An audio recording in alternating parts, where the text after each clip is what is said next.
What's the most messed up way your parents joked with you? My mom started telling me about my missing older brother Zach when I was 6 years old. She'd point to the empty bedroom at the end of the hall and say that used to be his room before he disappointed her. She kept one of his old baseball trophies on the mantle as a reminder of what happens to children who don't behave. Zach was my favorite, she'd say while brushing my hair before school. So talented and handsome, but he started talking back and getting bad grades. I had to send him away. I believed every word because I was just a little kid who trusted his mother. She'd shake her head sadly whenever I asked where Zach went. She said the state had special places for children whose parents didn't want them anymore. If I wasn't careful, I'd end up there too, and she'd have to find another boy to be her son. The fear shaped my entire childhood. I got straight A's and never talked back. I did extra chores without being asked and always said please and thank you. Mom reinforced the story constantly. When I got a B+ on a spelling test, she said I was reminding her of Zach. When I forgot to take out the trash, she'd stand by the empty bedroom and pretend to cry. The manipulation worked because I doubled my efforts to be the perfect child every single time. By the time I turned 10, the story had evolved. Now Zach was living on the streets because no foster family wanted a bad kid. She'd point out homeless people when we drove through the city and say one of them might be him. I'd press my face against the car window searching for a boy who looked like me. That's what happens when mothers give up on their children, she'd say. They end up cold and hungry with nobody to love them. I started having nightmares about being abandoned. In my dreams, I'd wake up in a cardboard box while my mom drove by without stopping. The fear followed me everywhere, making me anxious about every small mistake. Teachers praised my behavior, but I was constantly terrified of slipping up. One day I found an old photo album in the basement. I flipped through hoping to find pictures of Zach, but there were none. Every family photo showed my parents with just me. No empty space where another child should be. When I asked Mom about it, she said she destroyed all photos of Zach because they were too painful. Middle school brought new fears because Mom said that's when Zach really started going downhill. Every time I felt normal preteen rebellion bubbling up, I'd remember the empty bedroom and swallow my feelings. My friends were starting to push boundaries while I remained terrified of disappointing my mother. I was walking home from school on a particularly bad day when everything changed. I'd gotten detention for something that wasn't my fault and knew Mom would compare me to Zach again. I was cutting through the park trying to delay the inevitable lecture when I saw them. A man and teenage boy were sitting by a tent near the playground. They had sleeping bags and a shopping cart full of belongings. The boy looked about 16 with messy hair and worn clothes. But it was his face that stopped me cold. He had the same brown eyes and dimpled chin that I saw in the mirror every morning. I stood frozen, staring at what could only be my brother. We had the same nose and jawline and even the same way of tilting our heads. The boy noticed me staring and our eyes met across the grass. Recognition flickered across his face and he slowly stood up. The man beside him grabbed his arm looking worried, but the boy shook him off. He walked toward me with this strange expression like he was seeing a ghost. I wanted to run, but my feet wouldn't move. When he got close enough, I could see the tears in his eyes. "What's your name?" he asked quietly. "Daniel," I whispered back. He nodded like that confirmed something. "I'm Zach. How old are you?" 12. "She had another one," he said to himself. Then louder, "Is she still telling you about me? About how I was bad and she had to get rid of me?" My whole world was spinning. Zach was real and standing right in front of me. But he was supposed to be older, not just 4 years ahead of me. Mom had always made it sound like he'd been gone for decades, not just since I was a toddler. "She says you were her favorite until you disappointed her," I managed to say. Zach laughed, but it was bitter and sad. "She told me the same thing about a brother named James. Said I had to be perfect or I'd end up like him. I believed it for years until I realized there was no James. Then she had you and the cycle started over." The man who'd been with Zach walked over slowly. Zach introduced him as Tom, a social worker who'd been helping him get off the streets. Tom had found Zach 2 years ago after he aged out of foster care. "She didn't send me away because I was bad," Zach said. "She sent me away because she's sick. She can't love without controlling. When I started thinking for myself at 13, she called CPS and said I was violent, made up whole stories about me threatening her." I felt sick listening to him describe our mother's lies. The empty room, the baseball trophy, all of it was designed to keep me in line through fear. Zach pulled out a worn photo from his pocket and showed it to me. It was him as a little boy with our mom. The same mom who'd convinced me he was her biggest failure. "She'll do it to you too," Zach warned. That's when my mom called. "Where are you, sweetie?" My hand was shaking as I pulled the phone from my pocket, and Zach grabbed my arm hard. "Act normal," he whispered fast. "Don't let her know." I pressed the answer button and tried to make my voice steady. "Hi, Mom. I'm at the park." She asked why I wasn't home yet, and I told her I'd be there soon. "Just walking around a bit." Tom was already digging in his wallet and pulled out a business card. He flipped it over and wrote his cell number on the back with a pen from his pocket. "Take this," he said quiet while I was still talking to Mom. I grabbed it and shoved it in my back pocket while telling Mom I'd be home in 10 minutes. When I hung up, Zach was already talking fast. "Listen, you can't tell her you found me.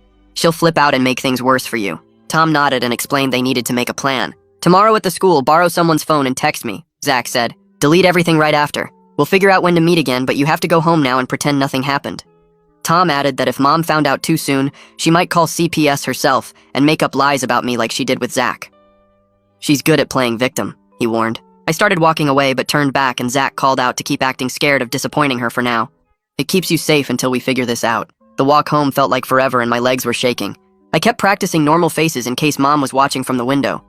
When I got to our street, I saw her standing at the front door with her arms crossed. "There you are, sweetie," she said in that fake sweet voice she used when she was actually mad. "Come inside, I was so worried." The second I walked through the door, she started patting my pockets and looking through my backpack. "Just checking you have everything for homework," she said.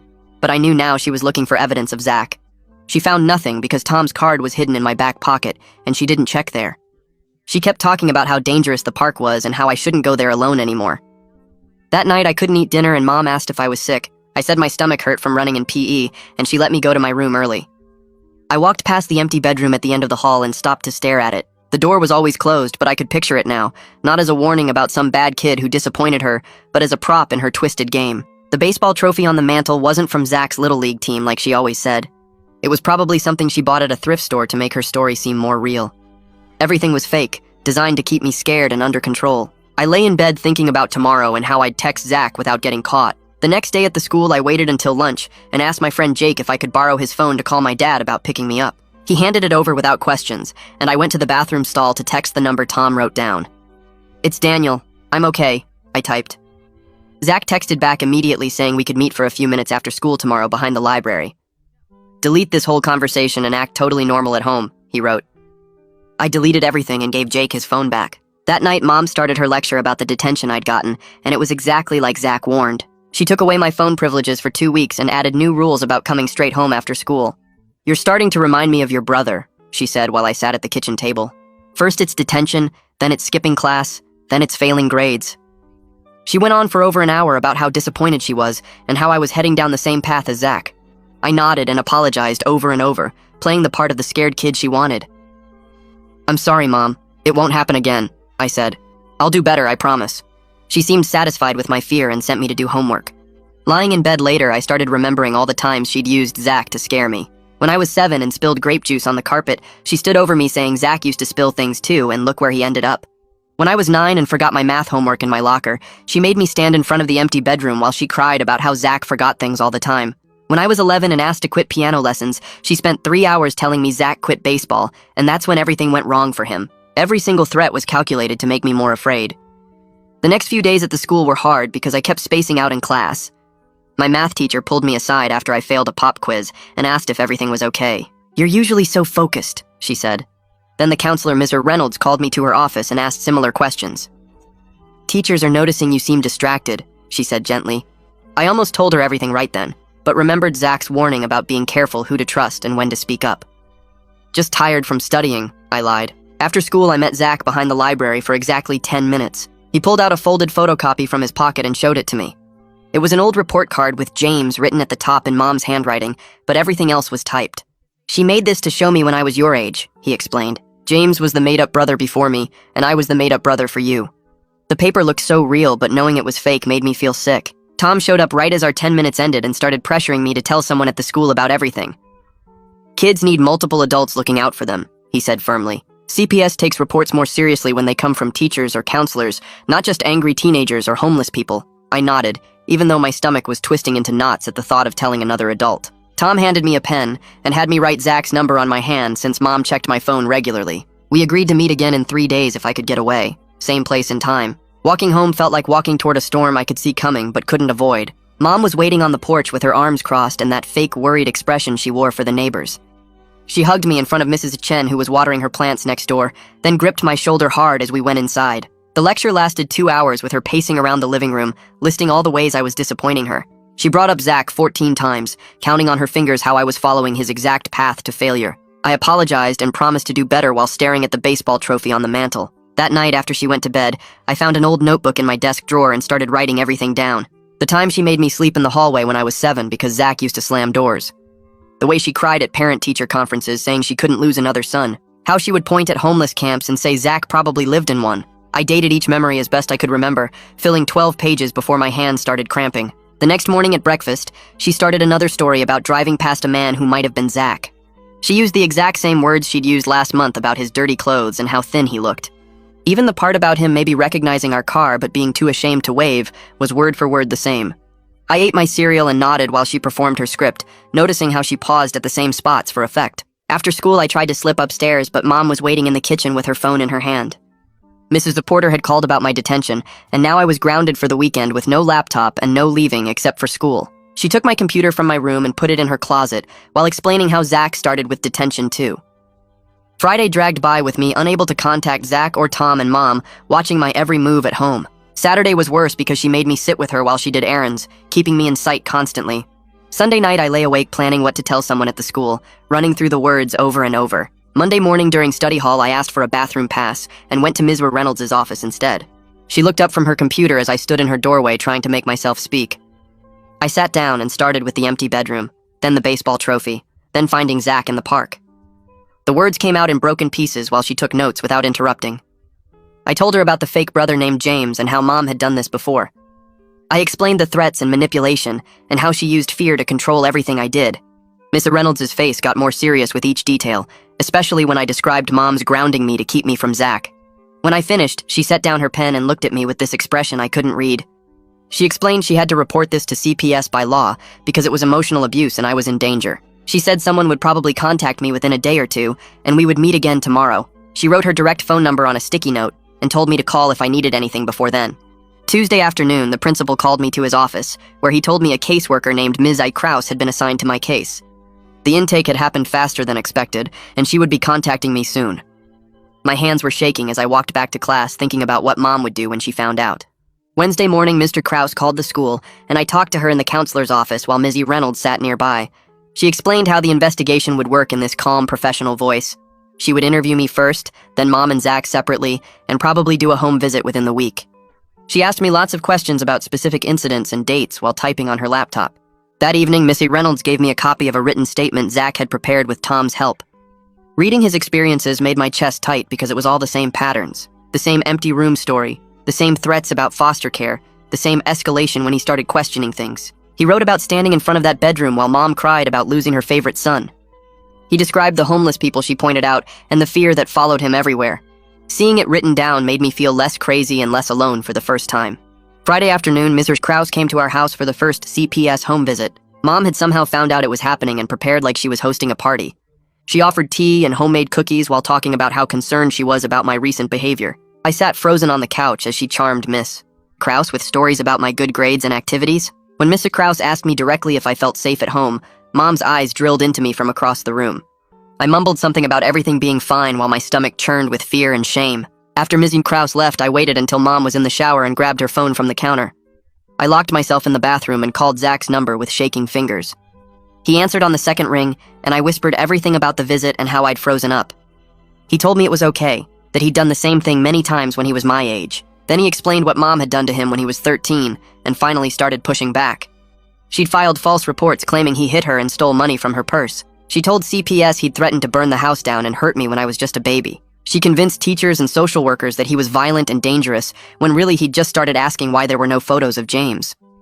The manipulation was so complete that people believed her over him every time. The next morning, my English teacher pulled me aside after class and handed me a folder with papers inside. She'd written a detailed report about my detention, saying I was actually defending another kid from getting bullied and shouldn't have been punished at all. She told me she'd already sent copies to the principal and Miss Reynolds because she wanted it documented properly.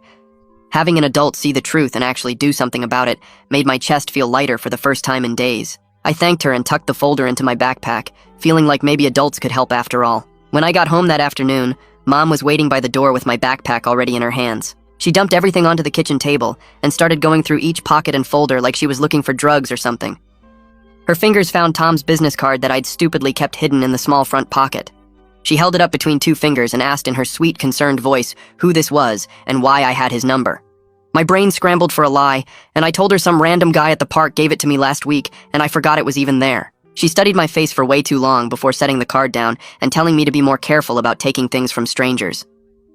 The next day, Miss Reynolds called me to her office during lunch, and we worked out a whole safety plan together. She programmed her personal cell number into my phone under Math Tutor, so Mom wouldn't get suspicious if she saw it. We came up with code words I could text her if things got bad at home, like asking about homework meant I needed to stay after school, and mentioning a test meant I needed immediate help. She also gave me names and numbers of other adults at the school who knew about my situation and could help if she wasn't available. Before I left, she made copies of everything I'd written in my journal and locked them in her filing cabinet. I took Zach's photo and my original journal pages to the school the next morning and hid them in my locker behind my gym clothes. Making copies of the most important entries took forever during study hall, but I needed evidence Mom couldn't destroy if she found my hiding spots at home. Miss Reynolds kept one complete set in her locked cabinet, and I hid another set in an old textbook in my locker that nobody would think to check. Wednesday of the second week, Ms. Krause came back to the school and interviewed me alone in the conference room this time. Without Mom watching, I could finally tell her everything about the threats and manipulation and the empty bedroom and the baseball trophy. She typed notes on her laptop while asking really specific questions about dates and exactly what Mom said and when she said it. She wanted to know about patterns and asked if Mom's stories ever changed or contradicted each other. I told her about the timeline problems with Zach's age and how Mom kept adding new details that didn't match up. Miss Krause nodded like she was putting puzzle pieces together and said having specific examples really helped her understand what was happening. That evening, I was doing homework when my phone rang with a number I didn't recognize. It was Tom calling from Zach's phone to explain how the foster care system actually worked, since Mom's stories were all lies. He told me that when kids age out at 18, they often end up homeless because there's no support system to help them transition to adult life. He wanted me to understand that even if CPS got involved, the system wasn't perfect, and I needed to keep building my support network with trusted adults. He also said Zach wanted me to know he was proud of me for speaking up, even though it was scary. 2 days later, Mom got an official letter from CPS about the investigation, and her reaction was like watching an actress at the Oscars.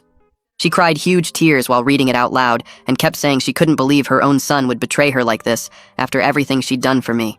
Then in the next breath, she contradicted herself by saying she knew this would happen because I was turning out just like Zach after all. She spent the whole evening switching between crying about being a victim and yelling about how ungrateful I was. Late that night, I sat in bed with my journal and started comparing all of Mom's stories to actual dates and ages. She'd always said Zach left when I was 2 years old, but she also claimed she called CPS on him when he was 13. If he was 13 when I was 2, that would make him 23 now, but he was only 16. The math didn't work at all, and I realized she'd been making up dates and ages to fit whatever story she was telling at the moment. Everything was starting to unravel, and I could see the pattern of lies more clearly.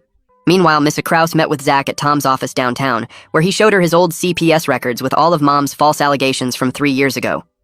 She told him that having 2 siblings with matching stories about the same patterns of abuse made the case much stronger. She could see Mom was using the exact same tactics with me that she'd used with Zach. Over the next few days, Mom started her damage control campaign by telling all the neighbors and family friends that I was going through a rebellious phase. She said I was making up stories for attention because I was jealous of other kids at the school or something. The lady next door started giving me these pitying looks whenever she saw me, like she felt bad for my poor mother having to deal with such a difficult child. I could see Mom building her own narrative to discredit anything I might say, and it made me feel trapped all over again. The next day, Missy Reynolds called me to her office during lunch and handed me a thick envelope from CPS. I opened it with shaking hands while she sat beside me. The letter was full of big legal words about voluntary services and family preservation. Miss Reynolds pointed to different sections and explained what they meant in normal words. CPS wanted Mom to take parenting classes and both of us to go to family therapy. They found enough problems to step in, but not enough to take me away from home. I folded the letter carefully and Missy Reynolds made a copy for her files. That Thursday night, my phone rang around 10, and it was Zach's number on the screen. I answered quietly in case Mom was listening from the hallway. We didn't talk about Mom or CPS or any of the bad stuff. Instead, we talked about the new Spider-Man game and which movies were coming out soon. He told me about a band he liked, and I told him about my science project. For 10 minutes, we were just regular brothers catching up. It felt like something had been missing from my life, and I'd just found it. Miss Krause called the school 2 days later, asking for my old medical records. The school nurse pulled out files going back to kindergarten and faxed them downtown. Miss Krause called back that afternoon sounding frustrated. She'd found notes from when I was 7 about teachers worrying I seemed anxious. There were 3 appointments Mom had canceled after parent-teacher conferences.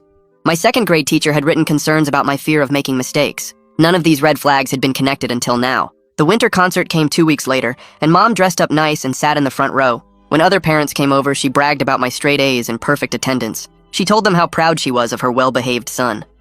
I stood on the risers with the other kids singing holiday songs. My body was there, but my mind felt disconnected, like I was watching someone else's life.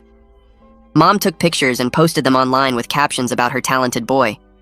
After the concert, she talked to my teachers about my college prospects, even though I was only in 7th grade. Everyone thought she was such a devoted mother. A few days later, I worked up the courage to ask Mom about James while we were eating dinner. She was cutting her chicken when I said Zach had mentioned that name. Her knife stopped moving for just a second. Then she looked at me with this confused expression. James? I don't know any James, sweetie. You must have misheard. She went back to eating like nothing happened. But then she started talking about how disappointed she was that I believed strangers. She said real family members trust each other, not random people making up stories. For the next hour, she listed all the things she'd done for me since I was born. She reminded me about every sacrifice and every dollar spent on my education. By the time she finished, I felt guilty for even asking.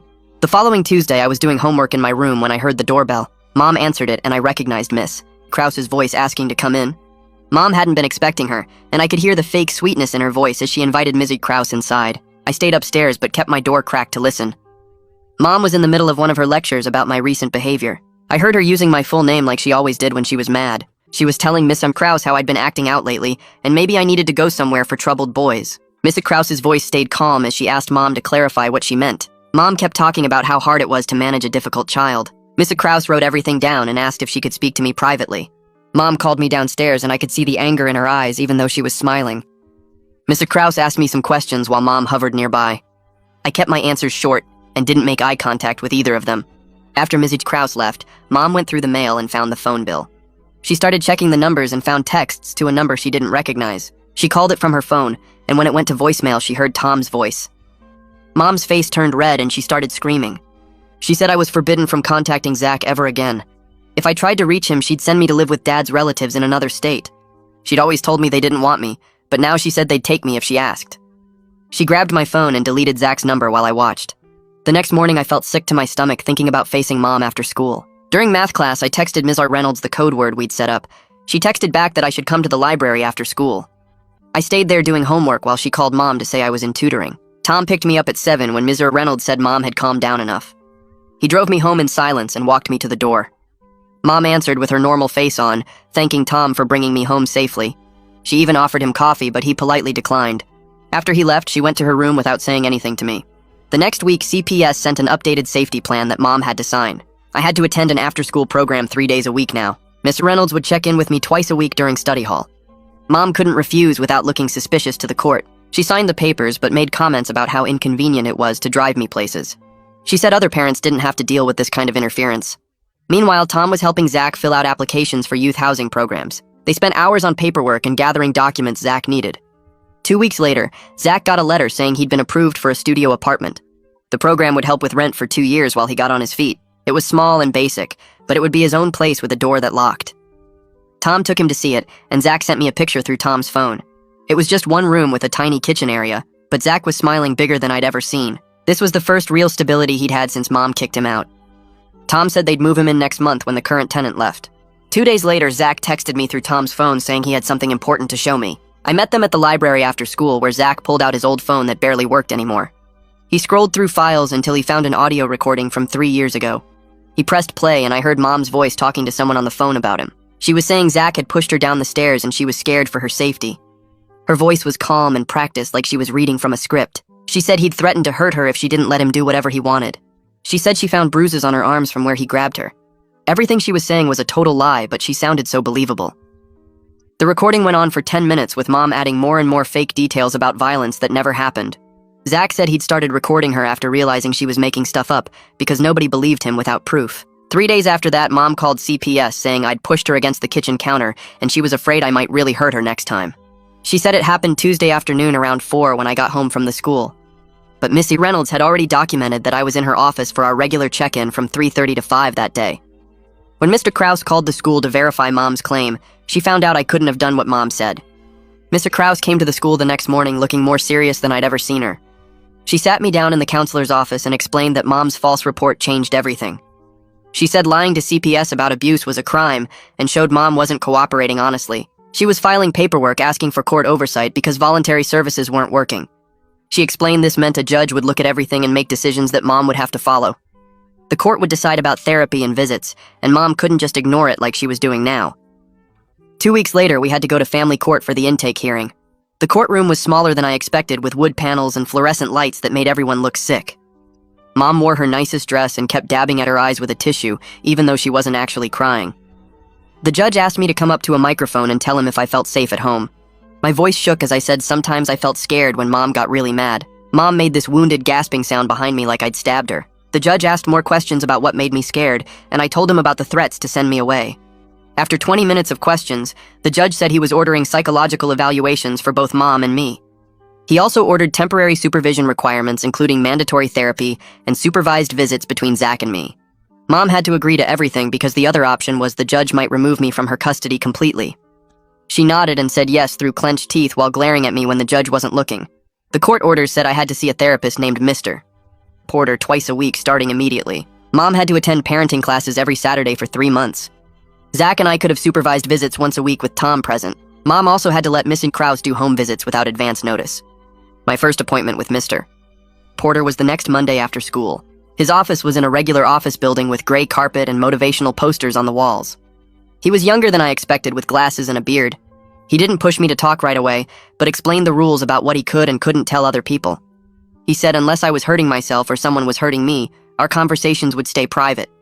He let me ask questions about him first, which helped me relax a little bit. I spent most of that first session testing if he'd judge me or take Mom's side. When I mentioned being scared of her, he just nodded and asked what that felt like in my body. He didn't say I was wrong or ungrateful like other adults had. By the end of the hour, I was starting to think maybe I could actually talk to him. At home, Mom was like 2 different people depending on who might be watching. When Mrs. Krause did surprise visits or when we had to go somewhere public, Mom was the perfect concerned mother following every court requirement. But when we were alone, she'd make little comments about how I'd ruined everything. She'd say things like, "Wasn't it nice when we were a happy family before I decided to believe strangers?" I learned to give boring responses that didn't feed her need for drama.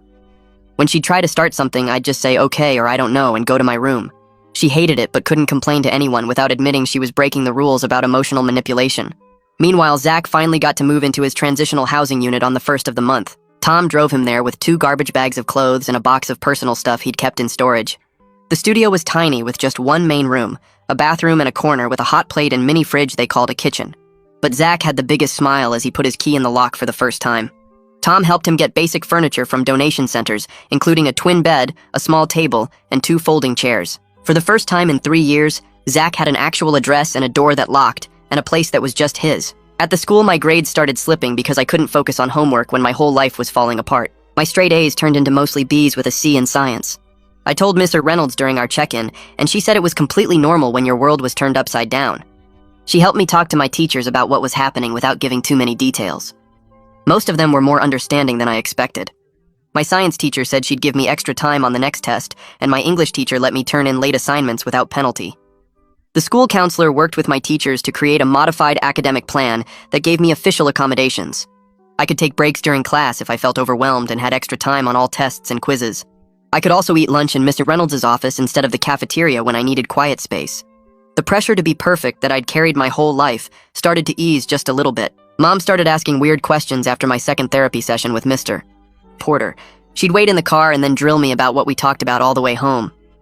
When I gave vague answers, she'd get this fake concerned look and say she just wanted to help. The next week, she tried calling Mr. Porter's office, pretending she needed to reschedule my appointment. I heard her on the phone asking the receptionist about what kinds of things kids usually talked about in therapy. She hung up looking frustrated when they wouldn't tell her anything. At my third session, Mr. Reporter mentioned Mom had called him directly 3 times that week. He said she wanted to know if I was saying bad things about her. He told her that therapy was confidential, and he couldn't share our conversations even with parents. Mom tried different tactics, like showing up early to pick me up and catching him in the hallway. She'd put on her sweet voice and say she was just worried about me. Mr. Reporter would smile politely and repeat the same thing about boundaries and confidentiality every single time. After 2 weeks of this, she finally gave up trying to manipulate him. One afternoon when Mom was at her parenting class, I went looking for tape in her desk drawer. I found a folder stuffed in the back with old mail she'd never thrown away. There was an official letter from Family Services dated 4 years ago when Zach would have been 11. The letter talked about an investigation into concerns about emotional abuse and isolation of a minor child. It said they'd received multiple reports from teachers and neighbors about troubling behavior they'd witnessed. The investigation was closed due to insufficient evidence, but they recommended family counseling that Mom obviously never did. My hands were shaking as I took pictures of every page with my phone. I found 2 more letters from different years with similar language about investigations that went nowhere. Each one matched up perfectly with times Zach said things got really bad at home. I printed the photos at the school the next day and gave them to Miss and Kraus during our weekly meeting. She read through them slowly with her eyebrows getting higher with each page. She said this was exactly the kind of pattern documentation that helped build stronger cases. We sat there going through my journal entries and matching them up with the dates in the letters. Miss Kraus made copies of everything and added them to my official file that was getting thicker every week. She said having evidence from multiple time periods showing the same behavior was really important. We worked together organizing everything chronologically, so anyone reading it could see the clear pattern of abuse. The facilitated meeting happened on a Tuesday afternoon in a conference room at the CPS office. Mom wore her nicest outfit and brought a notebook like she was taking this seriously. Mrs. Kraus sat at the head of the table with Mr. Porter on one side and Mom and me on the other. Mrs. Kraus went through a list of ground rules for us living together while the court case continued. Mom had to respect my therapy privacy and stop trying to get information from Mr. Porter. She also had to allow supervised visits with Zach and couldn't punish me for participating in them. Mom nodded and agreed to everything because she didn't have a choice with everyone watching. Mrs. Kraus made her sign papers saying she understood the rules and what would happen if she broke them. My first visit with Zach was scheduled for Saturday at the park near his apartment. Tom picked me up and drove me there while Mom had to stay home. Zach was already shooting baskets at the court when we arrived. He passed me the ball and we just played for 20 minutes without talking about heavy stuff. We talked about video games and movies and what music we liked. He showed me some tricks for making free throws, and we had a contest to see who could make the most. Tom sat on a bench nearby reading a book but keeping an eye on us. After basketball, we got sodas from the vending machine and sat at a picnic table. Zach told me about his job at the grocery store and how he was saving up for a car. I told him about my science project and how I was thinking about joining the chess club. We were just two brothers hanging out like we'd been doing it our whole lives. When Tom said our time was up, we exchanged phone numbers, and Zach said we'd text during the week. Life started falling into a new pattern over the next few weeks. I had therapy with Mr. Porter on Mondays and Thursdays after school. Miss Reynolds checked in with me every Wednesday during lunch to see how I was doing. I went to after-school tutoring on Tuesdays and Fridays, even though my grades were fine now. Saturday mornings were for visits with Zach and Tom at different parks around town. Mom couldn't do anything without someone noticing, so she mostly left me alone at home. The constant fear I'd lived with for years was slowly being replaced by something that felt like normal teenage life. During one therapy session, I realized something important about myself. I wasn't the perfect robot child Mom had tried to create through fear and manipulation. But I also wasn't the disappointment she always threatened I'd become if I made mistakes. I was just Daniel, a regular kid who liked basketball and science and hanging out with his brother. The mean voice in my head that criticized everything I did was getting quieter each day. I kept Zach's photo in the front pocket of my school binder now. Every time I opened it to get homework or notes, I'd see him smiling back at me. It reminded me that I wasn't alone, and never really had been even when I didn't know he existed. Mom still controlled when I ate dinner and what time I went to bed. But she couldn't control my thoughts or my future or the relationships I was building with people who actually cared about me. In 6 years, I'd turn 18 and be free to make my own choices, just like Zach was doing now. Alright, that's it for now. Your comments and support literally fuel everything I do here. Subscribe for more stories that hopefully brighten your day.